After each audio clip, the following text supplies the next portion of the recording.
पहली पुतली रत्नमंजरी राजा विक्रम के जन्म तथा इस सिंहासन प्राप्ति की कथा राजा भोज को सुनाती है। आर्यावर्त में एक राज्य था जिसका नाम था अम्बावती। वहाँ के राजा गंधर्वसेन ने चारों वर्णों की स्त्रियों से 4 विवाह किए थे। ब्राह्मणी के पुत्र का नाम ब्रह्मबीत था। छत्राणी के 3 पुत्र हुए, शंख, विक्रम और भर्तृहरि। वैश्य पत्नी से चंद्र नामक पुत्र की प्राप्ति हुई तथा शूद्र पत्नी से धन्वंतरी नामक पुत्र।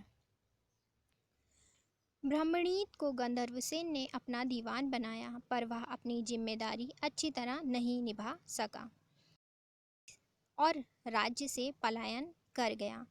कुछ समय भटकने के बाद धारा नगरी में पहुंचा, ओहदा प्राप्त किया और एक दिन राजा का वध करके खुद राजा बन गया। काफ़ी दिनों के बाद उसने उज्जैन लौटने का विचार किया, लेकिन उज्जैन आते ही उसकी मृत्यु हो गई। छत्राणी के बड़े पुत्र शंख को शंका हुई कि उसके पिता विक्रम को योग्य समझकर उसे अपना उत्तराधिकारी घोषित कर सकते हैं, और उसने एक दिन सोए हुए पिता का वध करके स्वयं को राजा घोषित कर दिया। हत्या का समाचार पूरे राज्य में फैल गया और उसके सभी भाई प्राण रक्षा के लिए वहां से भाग निकले। विक्रम को छोड़कर बाकी सभी भाइयों का पता चल गया और वे सब मारे गए। बहुत प्रयास के बाद शंख को पता चला कि घने जंगल में सरोवर के बगल में एक कुटिया में विक्रम रुका है तथा कंदमूल फल खाकर घनघोर तपस्या कर रहा है। वह उसे मारने की योजना बनाने लगा और एक तांत्रिक को उसने अपने षड्यंत्र में शामिल कर लिया।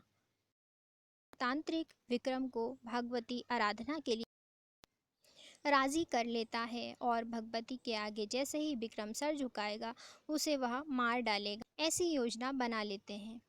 मगर विक्रम ने खतरे को भांप लिया और तांत्रिक को सर झुकाने की विधि दिखाने को कहा। शंख मंदिर में छिपा हुआ था।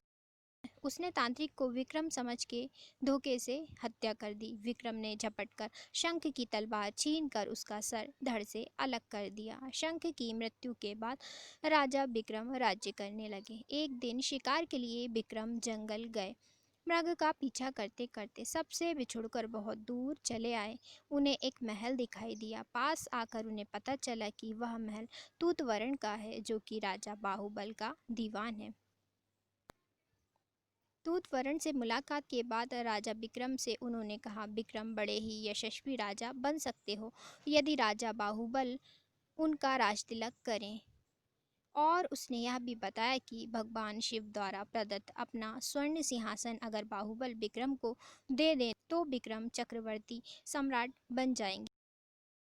बाहुबल ने विक्रम का न केवल राज तिलक किया बल्कि खुशी खुशी उन्हें स्वर्ण सिंहासन भी भेंट कर दिया। आगे चलकर विक्रमादित्य चक्रवर्ती सम्राट बन गए और उनकी कीर्ति चारों तरफ फैल गई। रत्नमंजरी ने राजा भोज को विक्रमादित्य के राज सिंहासन की कहानी सुनाकर प्रश्न किया, यदि राजा भोज आप राजा विक्रमादित्य के समान प्रतापी और वीर राजा हैं तो आप इस सिंहासन पर बैठ सकते हैं। राजा भोज कुछ सोच में पड़ गए।